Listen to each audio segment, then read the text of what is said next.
The rain didn't fall. It stabbed. Thin, cold needles slicing through the smog-choked air above the Bronx, like the world was trying to bleed itself clean. Sidewalks shimmered with oil-slick puddles. A siren moaned somewhere close. And under the rusted awning of a pawn shop that pretended to be a bank, Trisha Williams stood, soaked, trembling, and holding a tiny velvet box like it was a live grenade. Inside the box, a ring.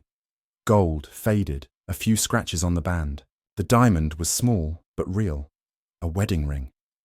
The last thing her husband had left behind before dying in a construction accident 5 years ago. No insurance, no apology. Just a silence that kept growing like mold on the walls of their one-bedroom apartment. She looked down at her coat, 3 sizes too big, thrift store grey. Her shoes were talking at the toes. Her son Marcus was homesick with a fever and an empty stomach. The rent was 2 weeks late. She had $23 left. This ring was her last play. She stepped inside the bank. It was like entering another planet.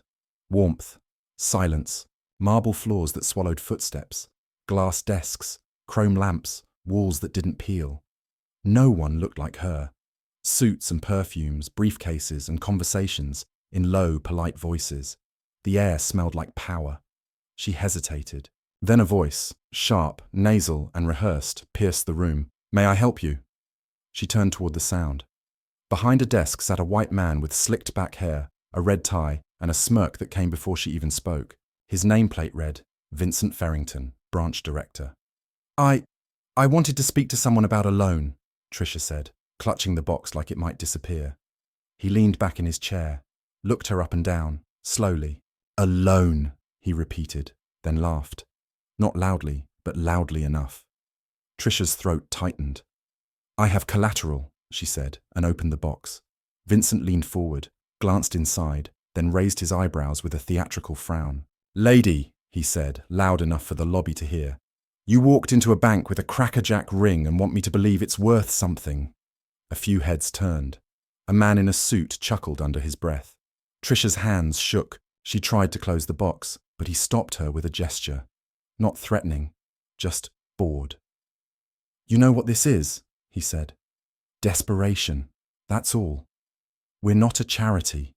We're not here to save you. You people..." He stopped, smiling. "Really need to learn what a bank actually is." The guard was already walking over. Vincent stood up, brushing invisible dust off his sleeves. "Now, if you'll excuse us, some of our real clients need assistance." The security guard didn't touch her, but he didn't have to. The humiliation was enough. The pitying stares, the laughter. As she stepped back into the rain, the ring still in her hand, Trisha didn't cry. But someone was watching through the glass. A boy with wide eyes and a fevered face, pressed against the passenger window of a car parked across the street. Marcus, he saw everything. He would never forget. And one day, not far from this one, that smirk on Vincent Farrington's face would vanish, not from regret, but from fear. Marcus Williams sat perfectly still in the back seat of the borrowed car, fog creeping up the inside of the window as his breath quickened. The heater didn't work. His jacket was too thin. His lips were dry and cracked. But none of that mattered. He had seen everything. The way the man in the red tie had looked at his mother. Not with anger, not even disgust. Just amusement. Like she wasn't even human. Like she was a joke he'd already heard too many times. The sound of his laugh still echoed in Marcus's ears, louder than the rain that hammered the car's roof. He didn't understand much about money, or banks, or why a man in a suit could make a grown woman cry just with his words. But he understood something deeper, a kind of violence that didn't need fists. And he swore, then and there, that one day he'd come back to that place, not to ask, not to beg, but to own it. Inside the bank, Vincent Farrington strolled across the marble floor, shoes clicking like metronomes of privilege. He stopped at the edge of the teller counter, watching Trisha disappear into the storm. "She smelled like cigarettes and boiled cabbage," he muttered. One of the younger tellers, a woman named Rachel, shifted uncomfortably. "That was kind of harsh, Mr. Farrington," she said quietly. Vincent turned, smile vanishing. "Let me teach you something, Rachel. People like that, they're not clients. They're liabilities. If you let one in, 10 more follow, and soon this place smells like a soup kitchen. He clapped his hands once. Sharp. Final. That's why we have glass walls, to keep the mud out. He didn't say black. He didn't need to. Everyone in the room heard it. Rachel went back to her drawer, lips pressed tight. Vincent had grown up in the kind of world where certain truths were never said out loud, but were understood. Banks weren't built for people like Trisha.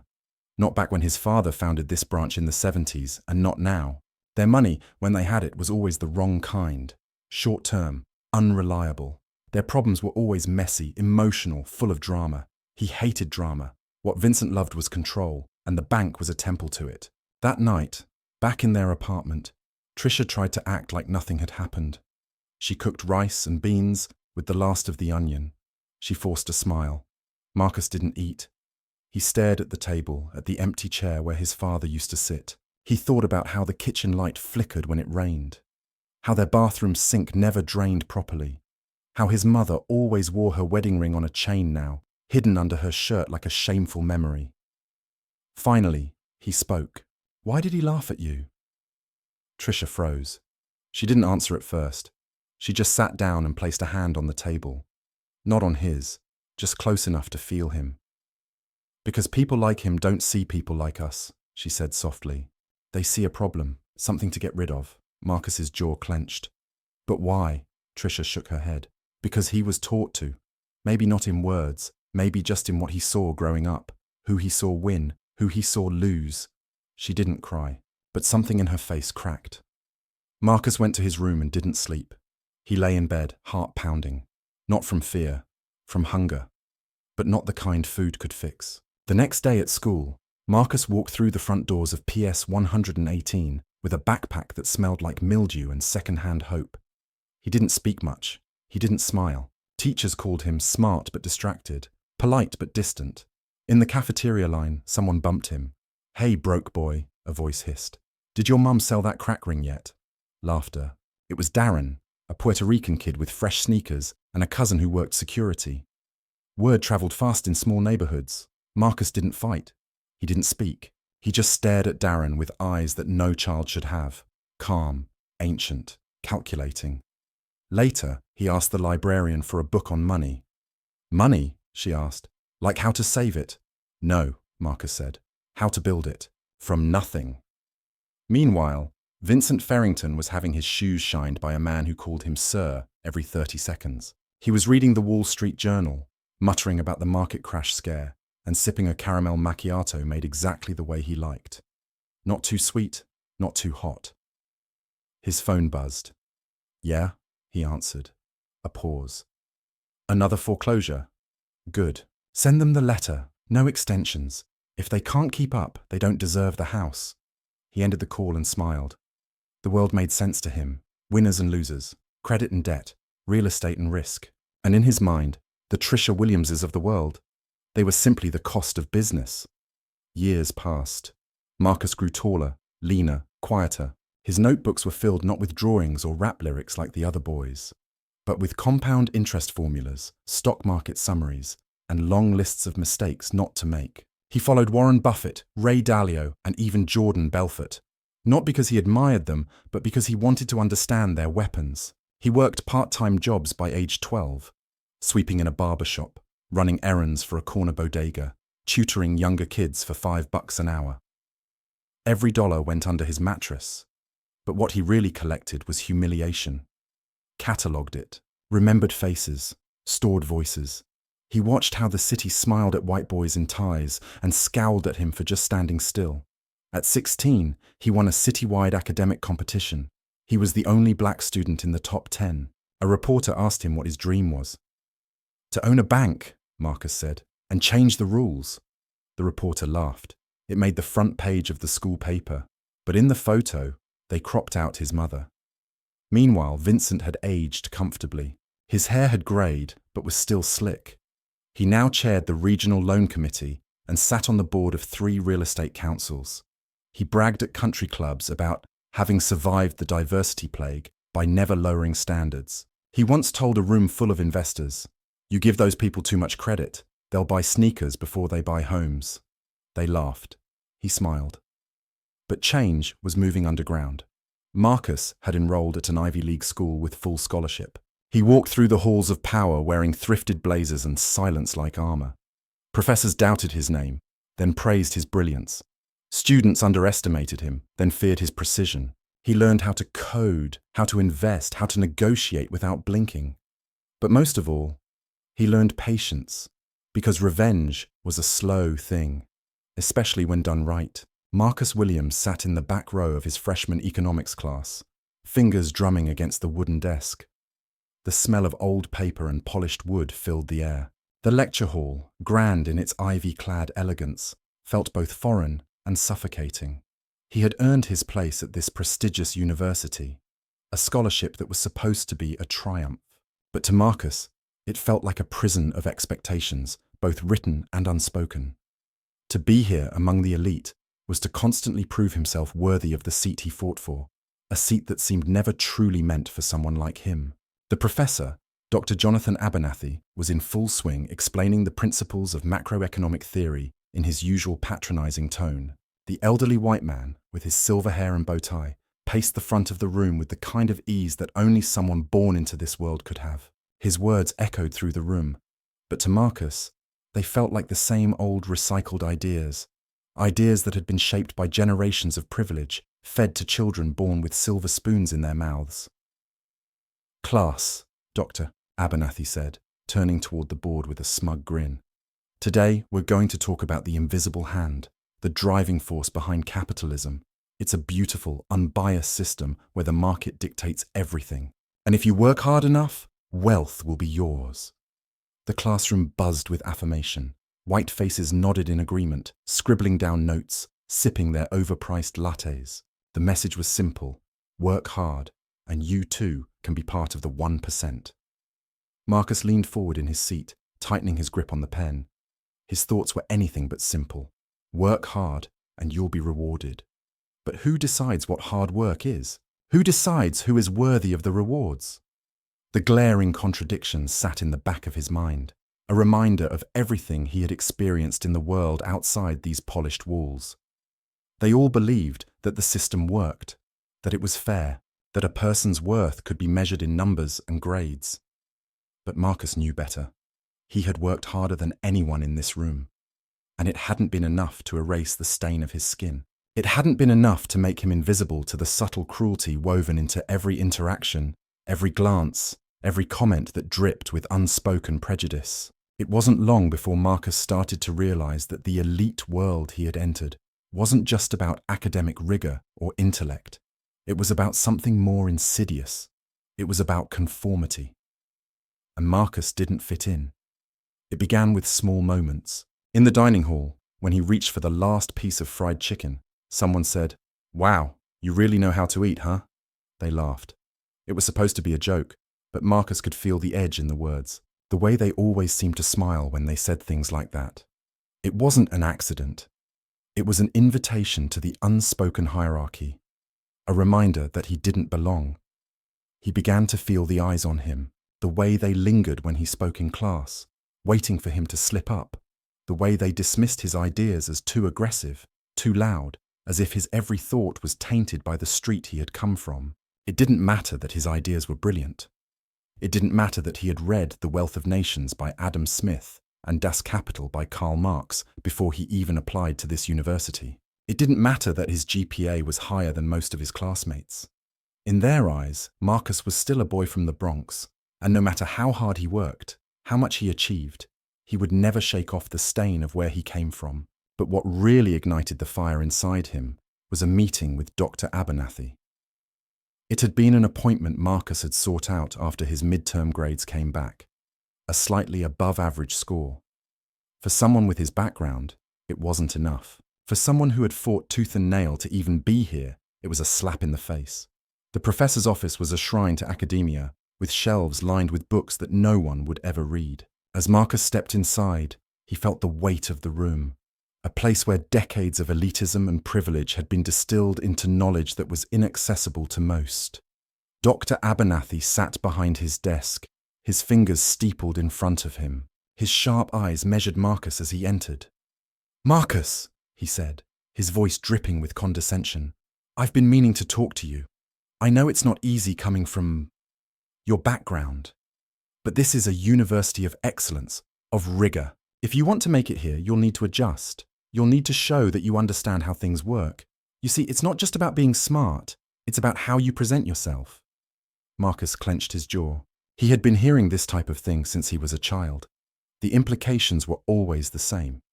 You may be good enough, but you'll never be like us. "I'm working hard, Dr. Abernathy," Marcus said, trying to keep his voice even. "I know what I'm doing. I've studied. Don't get defensive," Abernathy interrupted, raising a hand. "I'm not questioning your intelligence. I'm questioning your approach. You're too rough around the edges. People like you don't make it here unless they learn how to fit in." The words hung in the air like poison. Marcus took a deep breath, forcing himself to remain calm. But every word Abernathy spoke felt like a hammer driving a wedge deeper into the divide that separated them. "You're saying I need to change who I am," Marcus said quietly. His hands tightened into fists beneath the table. "What exactly do you want me to change, sir?" Abernathy leaned forward, his lips curling into a thin smile. "Your presentation, Marcus, the way you carry yourself. You're too angry, too brash. People won't listen to you if they're intimidated by you." Marcus stared at him, his mind whirring. Angry, brash. Was it anger to fight for what was yours? Was it anger to refuse to back down when the world told you that you weren't enough, that you would never be enough? Was it anger to demand respect in a world that had been designed to erase your presence? "Is that all, Professor?" Marcus asked, his voice dangerously calm. Dr. Abernathy smiled, mistaking the calm for submission. "That's all, Marcus. You're smart, but you need to learn how to play the game." Marcus stood up, his chair scraping against the floor. As he turned to leave, he heard Abernathy call after him. "Remember, Marcus, it's not just about what you know, it's about who you know, and how you make them feel comfortable." It wasn't about the grades, it wasn't about the professors, it wasn't about the school. Marcus could feel it now deep in his bones. This was never about merit, this was about gatekeepers. It was about who decided what was valuable, who decided who was worthy of the seat at the table. And in a room full of gatekeepers, Marcus was nothing more than a shadow, an anomaly, an interruption in the natural order. But he wasn't going to bow to them, not anymore. The fire that burned in him wasn't just about proving them wrong. It was about proving to himself that he didn't need their approval to succeed. They thought he would bend, they thought he would fold. But Marcus wasn't that kind of man. As the days passed, he began to change. Not in the way Abernathy wanted, not in the way the university expected, but in a way that no one could see coming. He started making moves, quiet moves, calculated moves. He joined secretive business clubs, ones that operated in the shadows of the Ivy League. He found investors who didn't care about his race or his background. He built networks of people who had been rejected, people who had been overlooked, people who had learned the hard way that success wasn't about fitting in, it was about taking. And Marcus wasn't just here to take, he was here to own every insult, to own every rejection, to own every moment when they looked at him and saw nothing but a boy from the Bronx. And when the time came, when the pieces were in place, when the world was ready to fall at his feet, Marcus Williams would take back what was his. Not with a smile, not with a handshake, but with the force of a man who had nothing left to lose. Before we continue, let's take a short pause. We'd love to hear from you. Where are you listening to our story from? Have you ever faced anything similar in your life? Your thoughts and feedback mean a lot to us. If you're enjoying this journey, consider subscribing to stay updated on the next chapters. Now, let's dive back into the story. The city had begun to feel more like a chessboard to Marcus. Every move calculated, every player important, but none more so than the king himself, Vincent Farrington. Marcus had been in the world of finance long enough to know that the game wasn't just about numbers. It wasn't about stocks, bonds, or even real estate. It was about power. Who controlled the strings? Who made the rules? And who had the privilege to break them without consequence? Vincent Farrington was one of those men, the kind of man who existed above the rules. He had learned early in life that it wasn't enough to play the game. You had to control the game. Years had passed since that humiliating encounter in the bank. Marcus had worked, studied, and plotted. Every day, every decision had been part of a larger strategy. A strategy that would end with him standing in front of Vincent Farrington. But this time, the tables would be turned. It would be Vincent begging for a seat at the table, not Marcus. Marcus had spent the last 2 years assembling a small but influential group of investors, people who were tired of the old system, tired of the glass walls that kept them out. They weren't willing to play by Vincent's rules anymore, and Marcus, with his cold determination, was the perfect person to lead them. The time had come. One crisp morning, Marcus sat at his desk, watching the skyline from the high-rise apartment he had bought with his first major investment. The city below him was alive, a maze of roads and people, each one unaware of the storm brewing above them. But Marcus knew exactly what he was doing. His phone buzzed. It was a message from his lead investor, John D. "The deal is set. Farrington's bank is in trouble. We can make our move. It's time." Marcus's fingers hovered over the screen. He was ready, but he wasn't excited. This wasn't about excitement. It was about justice. It was about taking back what had been stolen, what had been denied for so long. Later that afternoon, Marcus stood in the grand lobby of Farrington and Company, the same place where his mother had been humiliated so many years ago. The marble floors gleamed beneath his polished shoes, and the high ceilings echoed with the faint sound of voices and footsteps. As he walked toward the elevator, he could see the fear in the eyes of the employees who recognized him. They had no idea what was coming. They were simply pawns in Vincent Farrington's world, just like his mother had been. But Marcus wasn't there for them. He wasn't there for the employees. He was there for the man at the top. The elevator doors slid open, and Marcus stepped inside. As the elevator ascended, he adjusted his tie and checked his reflection in the polished metal. He wasn't just here to win. He was here to dismantle everything Farrington had built. Vincent Farrington's office was a fortress, a sleek, modern space that screamed wealth and power. Expensive paintings lined the walls, and the furniture was leather and glass. Farrington sat behind a massive desk, reading over a financial report, as if he hadn't even noticed the world was crumbling around him. When Marcus stepped inside, Vincent didn't even look up. "Mr. Williams," he said, his voice cool and dismissive. "I didn't expect to see you here. What can I do for you?" Marcus didn't reply immediately. He took a step closer, standing on the other side of the desk. For the first time, he allowed himself to feel the full weight of the moment, the weight of every injustice, every slight, every insult. "I'm here to buy your bank," Marcus said, his voice steady. Vincent laughed. It was the same laugh from years ago, the one that had echoed in the lobby, the one that had burned itself into Marcus's memory. "You," Vincent sneered, "you think you can buy my bank? You're a child, a nobody. You'll never have the resources, the connections, the influence to—" "I don't need connections," Marcus interrupted, his voice cold and cutting. "I have something better. I have the power of those you've crushed beneath your heel. I have people who understand what you've done, what you've built on the backs of others." Vincent's expression shifted. For the first time, he looked slightly unsettled. He stood up, his hands gripping the edge of the desk. "You think you can just waltz in here and take everything I've worked for?" he spat. "I built this bank. I earned it. No one handed me anything." "Earned it?" Marcus repeated, his voice sharp. "You earned it by taking everything from people like my mother, by making people like her feel small, like they didn't belong in your world. You built this empire by crushing others beneath your feet." Vincent took a step forward, his face twisted with anger. "I don't have to listen to this. You think I'll just give you what's mine? I've fought my whole life to get here." Marcus didn't flinch. He met Vincent's gaze head-on, unblinking. "You didn't fight. You cheated. You used every advantage, every ounce of privilege you could get. And now, it's time to pay the price." For a moment, there was silence in the room. Then Vincent's phone buzzed. He glanced at the screen and his face fell. "What is this?" he muttered to himself, scrolling through the message. This can't be right." Marcus stepped closer, watching the panic begin to rise in Vincent's eyes. The realization was setting in. His empire was falling apart. "The deal has gone through," Marcus said, his voice low and final. "The bank is mine now. You're out." Vincent looked up, his face pale. "This isn't over. I'll fight you. You'll regret this." Marcus smiled, but it wasn't a smile of triumph.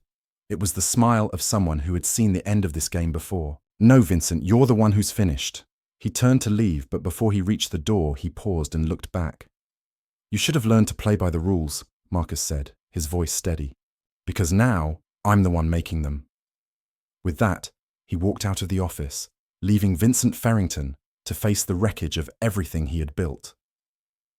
The next few weeks passed in a blur of legal battles, press conferences, and high-stakes negotiations. Marcus knew that what he had done, taking control of Farrington and Company, wasn't just a business transaction. It was a statement. It was a message to every person who had ever been told they didn't belong, to every person who had been crushed by the weight of a system that didn't see them, didn't value them. Vincent Farrington had underestimated Marcus. He had assumed that power, wealth, and privilege would protect him. But in the end, it was the very thing that made him weak.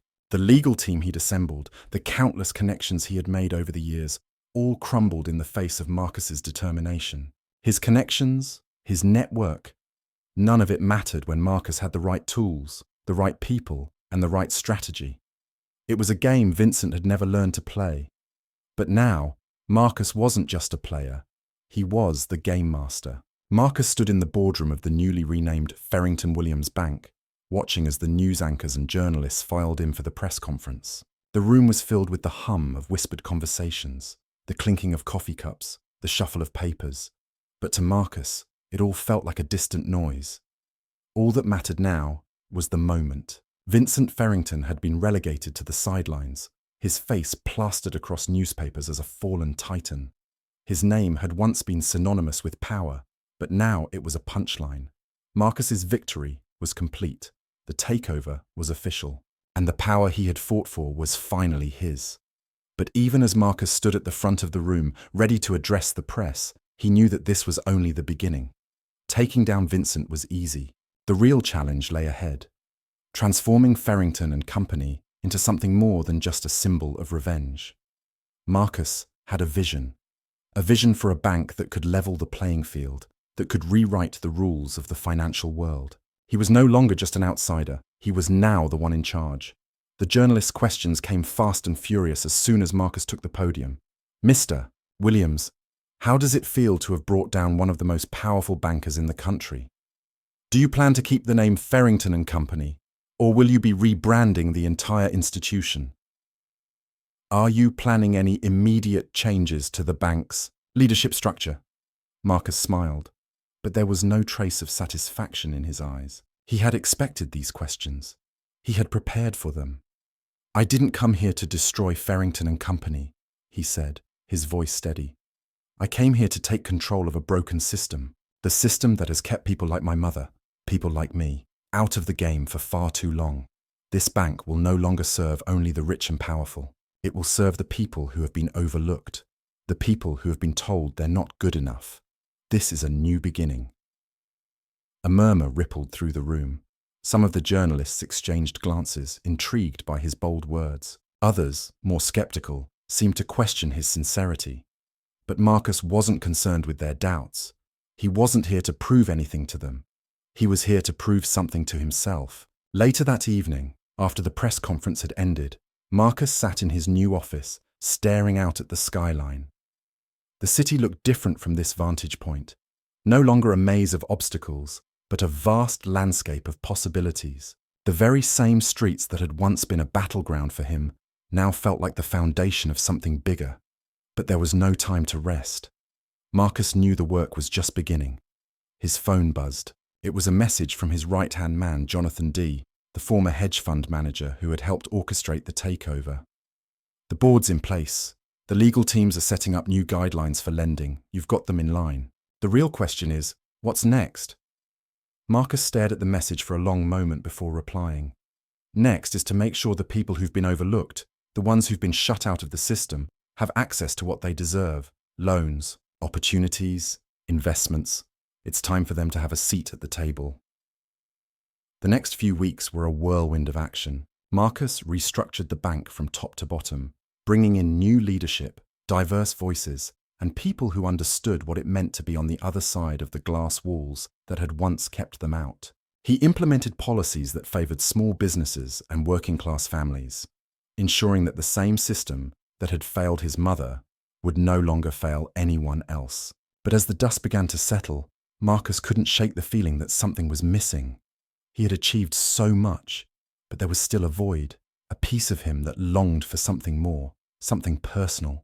He thought back to the day he had walked into Farrington and Company for the first time, the day his mother had been humiliated. That moment had shaped him in ways he hadn't fully realized until now. It wasn't just about the bank. It wasn't just about money. It was about respect. It was about showing the world that someone like him, someone from the streets, could rise to the top and do things on his own terms. But now, with the bank in his control, the question remained, was this enough? For Marcus, the answer was simple. No, the real work had only just begun. The power he had taken was not his to keep unless he used it to change the system from the inside out. He had beaten Farrington, but the war wasn't over. There were still more battles to fight, more walls to break down. And Marcus was ready. The people had a voice now, and Marcus Williams would make sure they were heard. The office was quiet now. The hum of the city outside felt distant, almost forgotten. Marcus sat behind the sleek glass desk of Farrington Williams Bank, staring at the contract in front of him, the one that would change everything. For years he had dreamed of this moment, of taking control of the empire that had once laughed at his mother, of reshaping a system that had excluded people like him. And now, it was within his grasp. But as he signed the final page, a weight settled in his chest. This wasn't just a victory, it was a responsibility that would require him to navigate a world that didn't want to change. A world that was built on privilege, power, and exclusion. In the weeks since the takeover, Marcus had already begun the work of restructuring Farrington and Company, now Farrington Williams Bank. He had replaced board members with a diverse set of individuals, people who understood what it was like to struggle, to fight for a seat at the table. He had pushed for new policies that would offer loans to small businesses, especially in communities that had long been ignored by traditional banking systems. The press had eaten it up. They praised Marcus for being a revolutionary in the financial world. They called him a self-made hero, the kind of person they loved to celebrate. But Marcus knew better. He knew that the real fight was just beginning. The media attention, the applause, the headlines, they were all distractions. The true test would come when the power players who had once controlled everything came knocking, trying to take back what they had lost, and Marcus was ready for them. Later that evening, Marcus met with his closest allies, Jonathan D., his ever-present strategist, and a small group of trusted partners who had helped him through the early stages of the takeover. The room was dimly lit, the city lights casting shadows across the walls. Marcus didn't sit behind a desk this time. He stood at the head of the table, looking down at the faces of those who had helped him get this far. "Things are going well," Jonathan said, glancing over a report on the table. "The public is on our side. We've got a good team in place. The bank is stable. But we both know this is just the beginning. Farrington isn't the only problem." Marcus nodded. "I know. The others will come for us. The Wall Street elite, the ones who profited from a system built on inequality. They won't just sit back and watch us change things. They'll push back. We need to be ready." Jonathan looked up, his eyes narrowing. "So what's next? What's the play?" Marcus took a deep breath, his mind working at full speed. He had spent the last few weeks evaluating every possible angle, every potential move. He had already begun pushing for policies that would make the financial system more accessible to the average person. But it wasn't enough. He needed more. He needed to create a movement that could not be stopped, a movement that would rewrite the rules of the game entirely. "We need to go public," Marcus said, his voice steady. "Not just with our bank, but with everything we stand for. We need to bring this fight into the open. We need to make it clear that we're not just here to take down Farrington. We're here to take down the whole system." The room fell silent. "Are you suggesting—" Jonathan started, but Marcus cut him off. "I'm suggesting we take this fight to the government. We need policy change. We need real regulation that forces big banks to stop exploiting the poor and the middle class. We need to give small businesses the opportunity to grow without being buried under impossible debt. We need a movement, a financial revolution." Jonathan leaned back in his chair, processing the weight of Marcus's words. "It's ambitious. It'll make us a target, but I get it. If we want real change, we have to go after the heart of the beast. The next few months were a whirlwind. Marcus's message began to resonate not just in the financial world, but in communities across the country. People who had been left out of the system, people who had been pushed aside and ignored, began to see Marcus as a leader, a voice for the voiceless. At rallies and town halls, Marcus spoke with the same passion and fire that had fueled him since he was a boy. He spoke about the importance of financial equality, of giving everyone the opportunity to succeed. He spoke about breaking down the barriers that had kept so many people in poverty, about taking power away from the elite few who had controlled the system for so long. The media followed him. Some praised him, calling him a visionary. Others tried to paint him as a radical, a threat to the establishment. But Marcus didn't care. He wasn't in this for the fame or the approval. He was in this for something bigger. But as his influence grew, so did the opposition. The CEOs of the largest banks began to take notice of Marcus's rise. They saw him as a threat, not just to their profits, but to their very way of life. They began to circle, making quiet deals and alliances in an attempt to stop him. One evening, Marcus received a call from an unknown number. He picked up without hesitation. "It's time we had a conversation," a cold voice said on the other end. "Who is this?" Marcus asked, his grip tightening on the phone. "You've made quite a name for yourself, Mr. Williams, but you're playing a dangerous game, and if you don't back down, you'll find out just how powerful we really are." The line went dead. Marcus sat back in his chair, staring at the phone. He had expected this, the threats, the intimidation. It was all part of the game. But he wasn't backing down. Not now. Not ever. The real fight was just beginning. The world was changing. Marcus Williams had taken down a titan. He had taken control of a powerful institution. But now he had a choice: to play it safe, to settle into his new role as a banking mogul, or to go all in, to push for something much bigger, something that could change the world forever. There was no question in his mind. He was in this for the long haul. And he wasn't going to stop until the system was broken, until the walls that had kept people like him out were torn down once and for all. The sun had barely risen over Manhattan when Marcus Williams stepped into his new office, the towering glass building that now bore his name. The skyline outside had become a symbol of his victory, but inside, the weight of his responsibility was heavier than ever. As the new owner of Farrington Williams Bank, he had inherited not just a business empire, but an entire system that had been built to keep people like him out. The very system that had oppressed his mother and countless others. And now, Marcus was about to confront the full force of that system. The media had called him a hero, a revolutionary, but Marcus knew better. Heroes didn't get to sit at the top without making enemies. They didn't get to rewrite the rules without facing retaliation. The rich, the powerful, the elite, they would never let him change the game without a fight. And Marcus had prepared for that fight for years. His phone buzzed, interrupting his thoughts. A message from Jonathan D., his closest advisor and right-hand man. "Big meeting this morning. CEO of JP Morgan's on the line. They want to talk. He says it's urgent." Marcus's heart skipped a beat. JP Morgan wasn't just any bank. It was one of the most powerful financial institutions in the world. If their CEO was calling, it wasn't for a friendly chat. It was a warning, a message from the top. They had heard the rumblings, felt the tremors of change Marcus was causing. They were about to strike back. "Put him through," Marcus replied. He wasn't backing down. Not now. Not ever. The conference room was silent as Marcus walked in. Jonathan D. was already seated, his laptop open in front of him, his face tight with concern. Across the table, Marcus could feel the weight of the moment pressing down on him. The room was impeccably designed, an environment of power and wealth, but it felt like a cage. The walls, made of steel and glass, reflected his image back at him, a man who had fought to be here, but was now unsure of what was to come next. "Mr. Williams," Jonathan said, his voice low. "The call's about to start," Marcus nodded. "I'm ready." The screen on the wall flickered, and then a face appeared.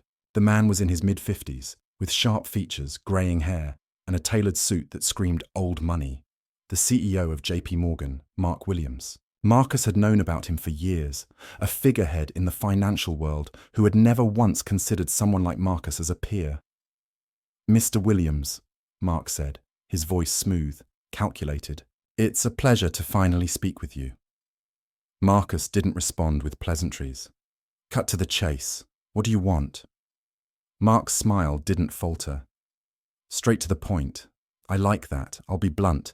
We've been watching you, Marcus. What you're doing with Farrington and Company, now Farrington Williams Bank, is, well, let's just say it's making waves. I'm not here to make waves, Marcus said, leaning forward, his eyes narrowing. I'm here to make change. Mark laughed, a low chuckle that was meant to be dismissive. Change, you say?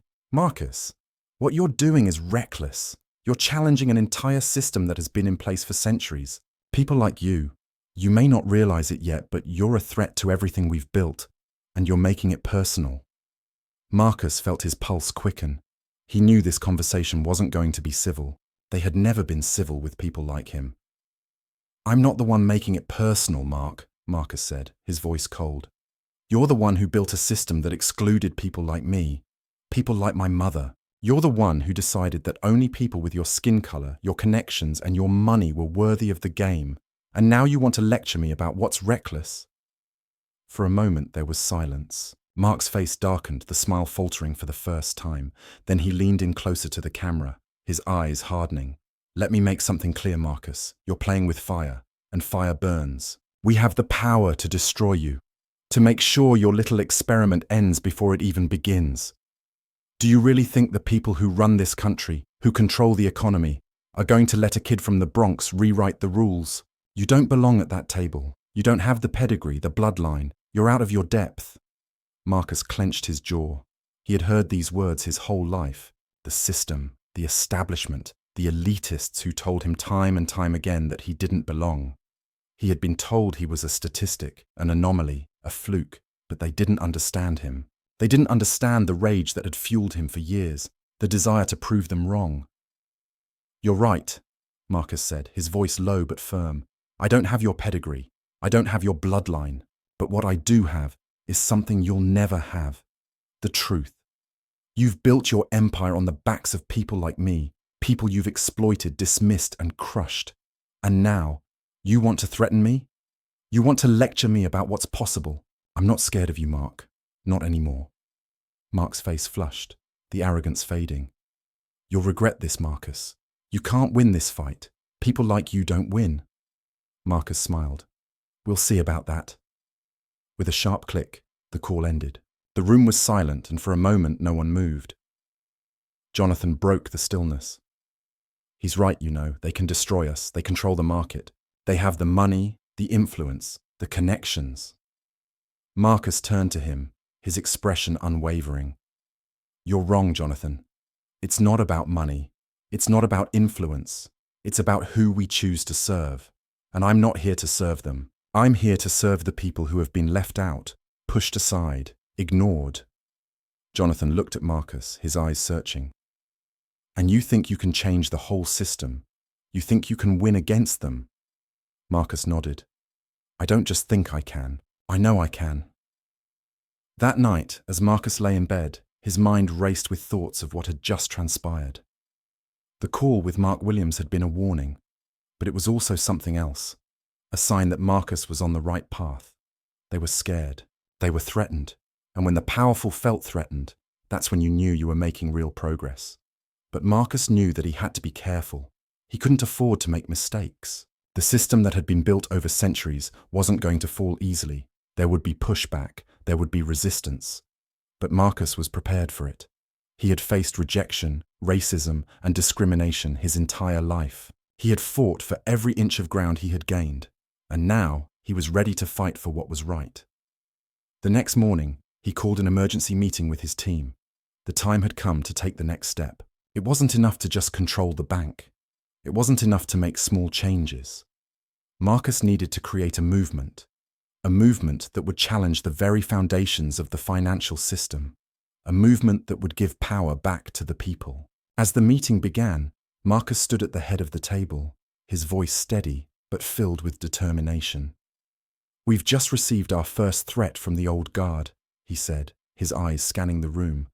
And that means we're doing something right. We've got their attention. But now, we have to take it to the next level.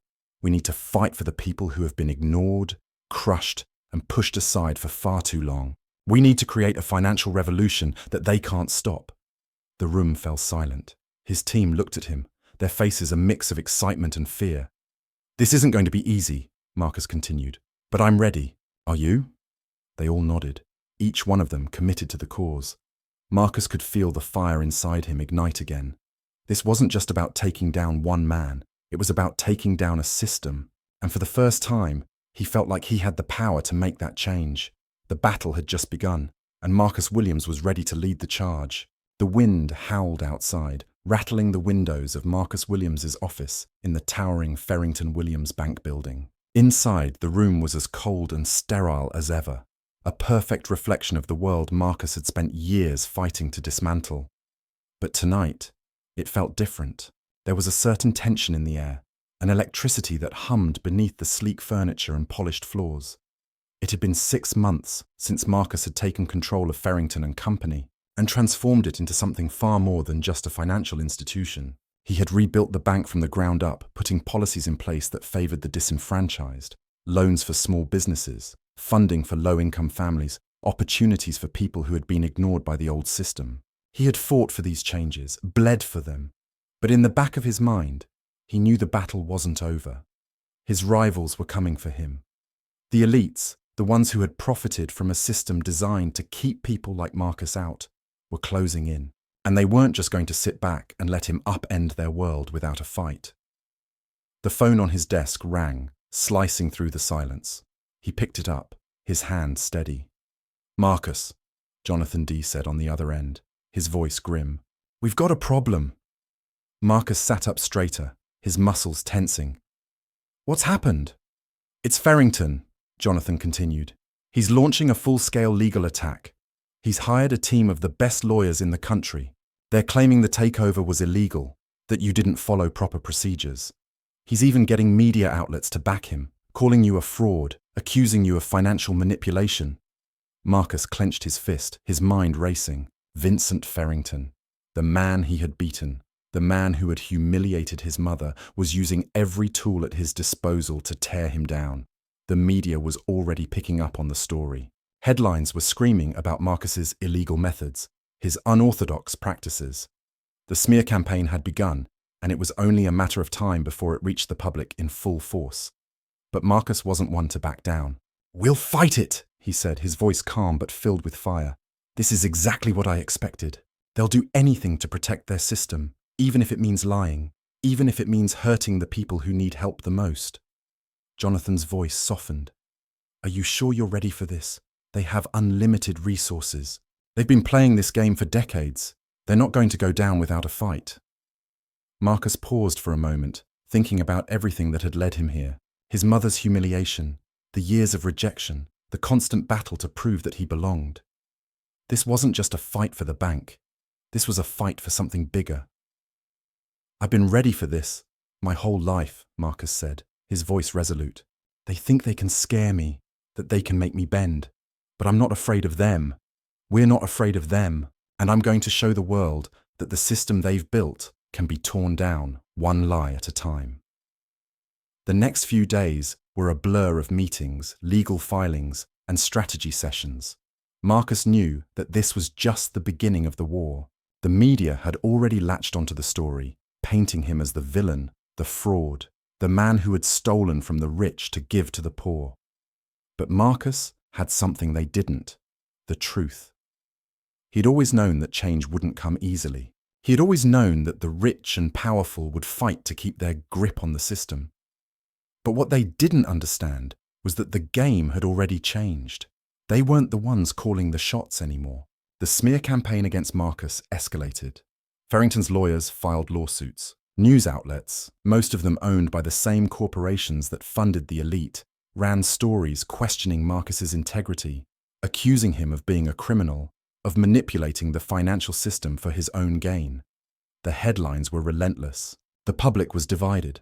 Some saw Marcus as a hero, a man who had fought back against a corrupt system.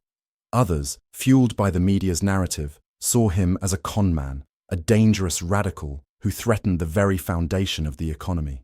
The battle for public opinion was fierce, and Marcus knew that if he didn't act quickly, the tide could turn against him. One evening, Marcus found himself alone in his office, the city lights casting long shadows across the room. He had spent the last few hours reviewing legal documents, preparing for the upcoming court battle. His mind was sharp, focused, but the weight of it all was beginning to wear on him. The stress, the pressure, the endless fight. Sometimes it felt like it would never end. Then there was a knock on the door. "Come in," Marcus said, not bothering to look up. The door creaked open, and Jonathan D. walked in, his face tight with concern.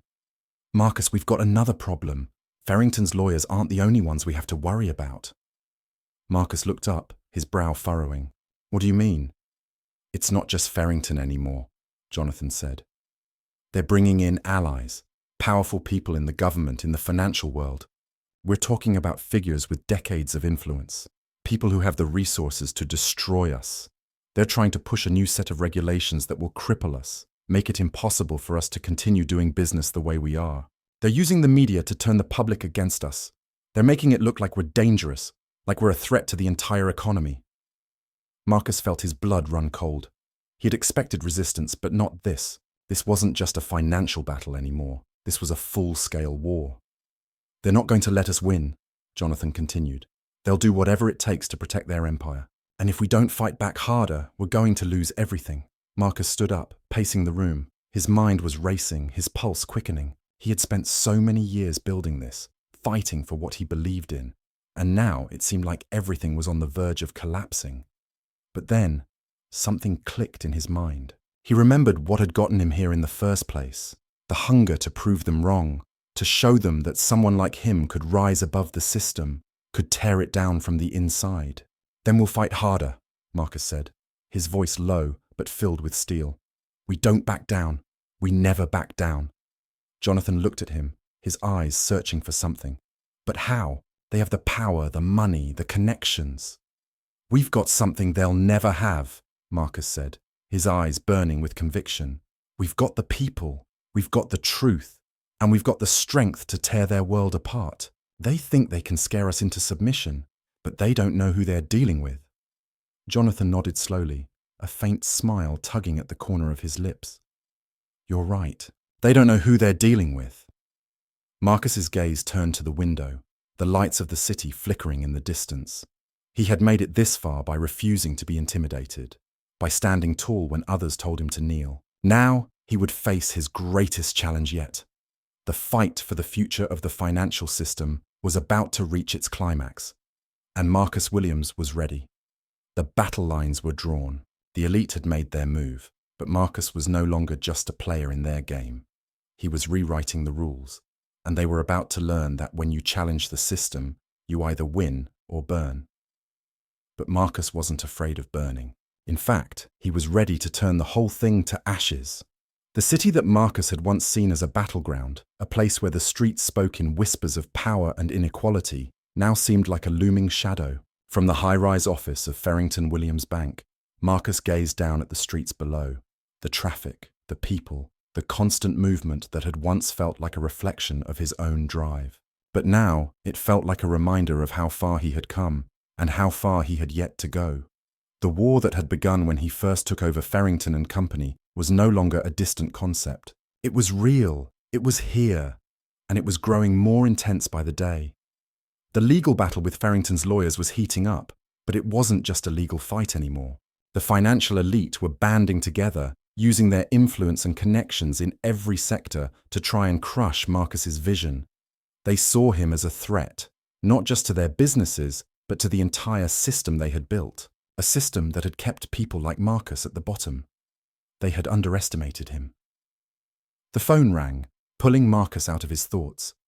It was Jonathan D., his trusted right-hand man, who had been on the front lines of the battle for months. "Marcus," Jonathan said, his voice sharp, "we've got another problem." Marcus's pulse quickened.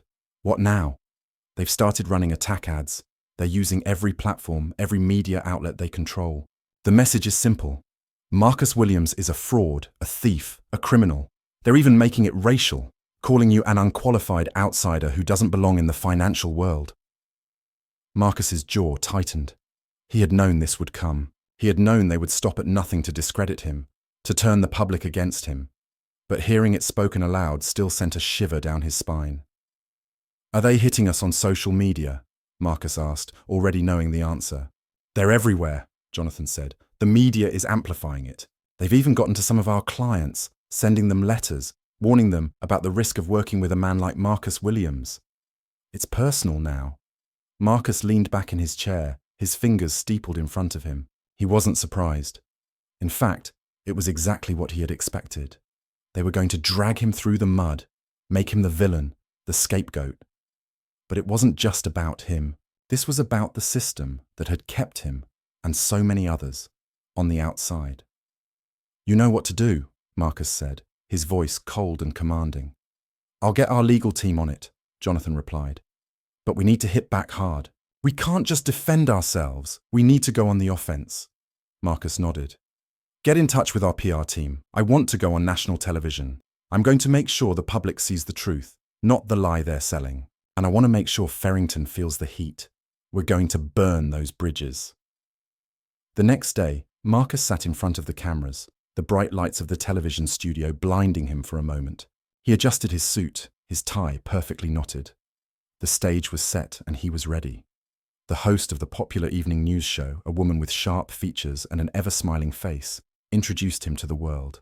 Ladies and gentlemen, tonight we have with us a man who has made headlines across the country, Marcus Williams, the new CEO of Farrington Williams Bank. His rise to the top has been nothing short of meteoric, but not without controversy. Marcus, welcome. Thank you, Marcus replied, his voice steady, unwavering. He didn't let the host's practiced smile fool him. He knew exactly what this interview was going to be, a chance to paint him as the villain. So, Marcus, the host began, her tone turning slick, your critics have said that your takeover of Farrington and Company, now Farrington Williams Bank, was nothing more than a hostile, illegal takeover. They claim that you didn't follow proper procedures, that you manipulated the financial system to suit your needs. What do you say to those allegations? Marcus met her gaze without flinching. He had prepared for this moment. First of all, Marcus said, his voice calm but filled with an undeniable fire, I say that this is not about the truth. This is about fear. The people who are attacking me right now are the same people who have been in control for decades. They built a system that excluded people like me, people from neighborhoods like mine, people who have been told they would never make it. So when I took over Farrington and Company, when I showed that it was possible to rise above the system they created, they didn't like it. They didn't like that I proved them wrong. The host's smile wavered, but she quickly recovered, shifting the conversation. However, Marcus, there's more to it than that, isn't there? The media has pointed out that you're, well, not exactly the traditional figure that most of us would expect to see at the top of a financial empire. You're an outsider, a black man, and some are even claiming that you're an unqualified leader in an industry that's built on centuries of tradition. Some would call your success, well, an anomaly. Marcus felt the words cut like knives, but he didn't flinch. He had heard these things his whole life, the whispers, the doubts, the assumptions that because of his race, because of where he came from, he couldn't possibly belong. But Marcus had never cared about their rules. He had built his own. I'm an outsider. Perhaps, Marcus said, his voice growing colder, but I'm also exactly what this industry needs. It needs to change. It needs to evolve. For too long, the financial world has been controlled by a small group of people. People who look like you. People who look like the ones trying to tear me down. They've created a system that favors the rich that leaves people like me and my community behind. But I'm here to tell you something. I belong here. I'm not just an anomaly. I'm the future. The host opened her mouth, but Marcus wasn't done. He leaned forward, his eyes burning with intensity. They can call me a fraud. They can call me a thief. But what they're really scared of is that I'm a threat to their power. They're scared that someone like me, someone who comes from the streets, from the bottom, could take their seat at the table. And that's why they'll do anything to tear me down. They'll lie. They'll twist the truth. They'll make it personal. But it won't matter, because I'm not going anywhere. I will burn every bridge they build between us, and I will make sure the world knows that this system is built on lies. The interview aired that evening, and within hours the backlash from the elite financial world came flooding in. The media turned against Marcus, but something was different this time. For every attack, there was a counterattack, a response from the people who had been inspired by his words. They had seen the truth. They had seen the power dynamics he was challenging, and they weren't backing down. Marcus had expected this. He had known that the public's opinion would shift. He had known that he would be vilified, attacked, demonized, but he also knew that the truth had a way of emerging in the end. The people who had been overlooked, the ones who had been marginalized, were starting to see him as their champion. And that was something the old guard could never take away. The war for the financial system was heating up. Marcus knew that he had crossed a line that he could never go back from. There was no turning back now. The elite would not rest until they had crushed him, until they had made an example of him. They had underestimated the power of the people, but now they would learn that they were fighting a battle they could never win. Marcus had set the stage, and now he was ready to finish the fight. The final battle had arrived. Marcus sat alone in his office late into the night, the city's lights gleaming like distant stars. The room was quiet now, but it had been anything but peaceful in the past few days. The media had launched everything they had at him: slander, accusations, threats. His name was being dragged through the mud on every platform, every news outlet, every street corner. But it didn't matter anymore. He had fought for this moment for so long, and now that he was here, nothing, no one, could stop him. The phone buzzed on his desk, and he reached for it without hesitation. It was Jonathan D., his trusted ally, and the one person who had stood by him through every battle, every defeat, and every victory. "Marcus, it's time." Jonathan's voice was low, urgent. "We've got the final push. The trial starts tomorrow. This is it." Marcus stood, staring out the window at the skyline. The war was over in many ways, but the battle had always been about more than just business. It was about proving to the world that a man like him, a black man from the streets, could rise above a system that had been designed to keep him down. They had tried everything. Farrington had thrown his money, his influence, his connections at Marcus. The media had turned on him, painting him as a fraud, a danger to the system. The legal teams had worked tirelessly, attempting to dismantle every step Marcus had taken to take control of Farrington and company. They had smeared his name, tried to ruin his reputation, and yet here he was, standing taller than ever. He wasn't just fighting for himself anymore. He was fighting for every person who had been told they didn't belong, who had been pushed aside and ignored. The countless faces he saw in the mirror of his past, his mother, his community, all of them, who had been pushed to the edges of society, told they weren't worthy of the seat at the table. He had earned his place, and no one was going to take that away from him. The next morning, Marcus stood in front of the courtroom, a place where the rich and powerful had long held sway over the lives of those less fortunate. The marble pillars, the grand windows, the judges in their robes. It all felt like another world. But it was a world that he was determined to tear apart, piece by piece. As he walked inside, he could feel the eyes on him. He had seen these eyes before, the skeptical, dismissive stares, the judgment that came from people who had never considered that someone like him could belong here.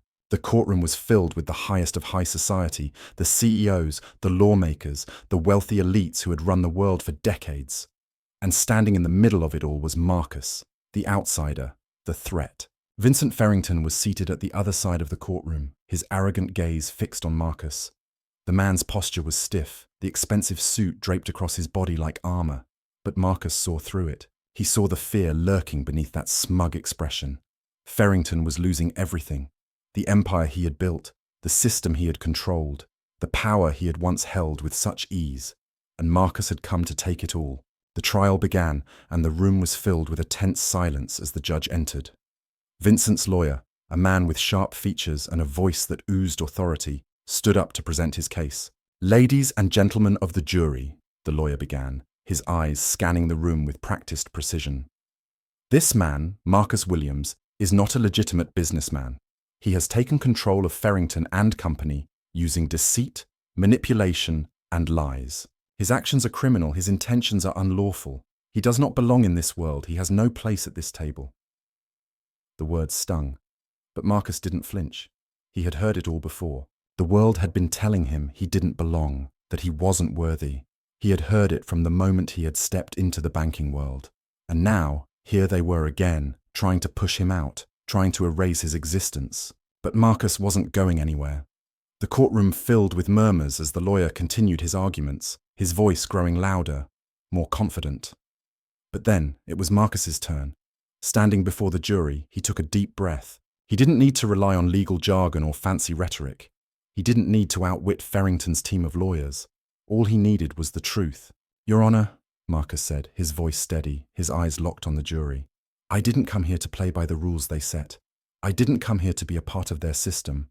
I came here because the system is broken. It's built to keep people like me out. It's built to silence people who look like me, people who come from places like mine.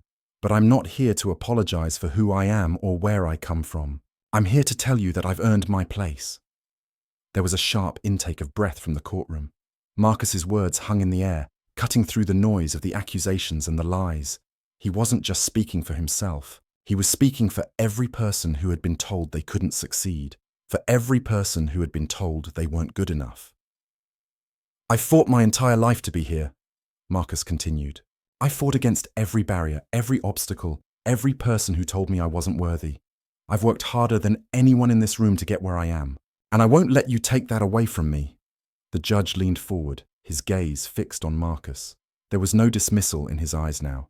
The jury was listening, the tension in the room palpable. The words Marcus had spoken had struck a chord, not just with them, but with everyone in the courtroom. "This trial isn't about whether or not I belong in this world," Marcus said, his voice gaining strength. "It's about whether or not we continue to live in a world where people like me, people who don't have the right skin color, the right pedigree, the right connections, are told we don't belong. It's about whether or not we allow a system that has been built on the backs of the poor and the marginalized to continue to thrive." The silence was deafening. Marcus's words rang out, echoing through the walls of the courtroom. He wasn't just fighting for his own place at the table. He was fighting for a world where anyone could have a seat, regardless of who they were or where they came from. In the final moments of the trial, the jury deliberated. Marcus sat in the quiet of the courtroom, his thoughts swirling with the weight of everything that had led him to this moment. He had given everything, his blood, his sweat, his soul, to get here. He had faced the harshest of criticism, the deepest of prejudices, and yet he was still standing. And now, all of it would be decided in a matter of hours. The jury returned, and the judge called the court to order. The room was silent as the foreman stood and read the verdict. "After careful deliberation," the foreman said, "we find Marcus Williams not guilty of all charges. The takeover of Farrington and Company is deemed legitimate. The case is dismissed." For a moment, there was only silence. And then, the room erupted. Marcus stood there, his heart pounding in his chest. The weight of the moment hit him all at once. The fight, the struggle, the years of humiliation. It had all led to this. He had won. But it wasn't just his victory. It was the victory of every person who had ever been told they weren't enough. It was the victory of every person who had fought against a system that had been designed to hold them down. As the crowd in the courtroom erupted in applause, Marcus looked across the room at Vincent Farrington. The man's face was pale, his shoulders slumped in defeat. He had lost everything, and Marcus had taken it all. The war had been won, but Marcus knew that the real battle had only just begun. The fight for a new world, a world where anyone could rise to the top, where everyone had a seat at the table, was far from over. But Marcus had proven that change was possible. And with that, the final chapter of his story had been written. We'd love to hear your thoughts on this story. What did you think about Marcus's journey? Have you ever experienced racism or discrimination in your life? Your experiences and feedback are incredibly important to us, and we truly value each and every one of you. If you enjoyed the story, consider subscribing to stay updated, and don't forget to like the video. We appreciate your support and are grateful to have you with us. Wishing you a great day ahead. And if you've listened until the end, feel free to write the phrase, "Change is possible," in the comments, so we know you're here with us till the very last moment.